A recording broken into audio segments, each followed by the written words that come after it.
બીજો અવતાર આવે છે વરા અવતાર છે. વરા અવતાર એટલે એનું કદાચ તમે પિક્ચર ઇમેજિનેશન કરો ને તો સુવર જેવું રૂપ હોય છે એનું, રાઈટ. હવે એ શું કામે થાય છે? તો એ ટાઈમે એક હિરણ્યકશુ કરીને રાજા હતો, રાઈટ. હિરણ્યકશુ અને હિરણ્યકશ્યપ કદાચ તમને ખ્યાલ હશે, જે પ્રહલાદ, રાઈટ, એમનો બીજો ભાઈ હિરણ્યક્ષ.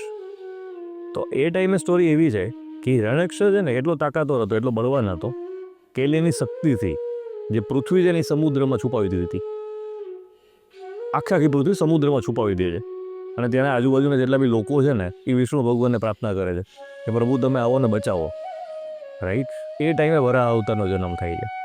અને વરાહ અવતાર સુવરના રૂપમાં, મેં જેમ તમને કીધું, એ વરાહ અવતાર આવે છે અને સુવરના બે દાંત, એટલે એકચ્યુઅલ દાંતનું જે ફોર્મેશન હોય ને એ દાંત પર આખી પૃથ્વી બહાર લઈને આવે છે, રાઈટ. પૃથ્વી બહાર કાઢે છે અને પછી હિરણ્યક્ષ સાથે ભયંકર યુદ્ધ થાય છે અને એમાં એને હરાવે છે, એની મોત કરે છે.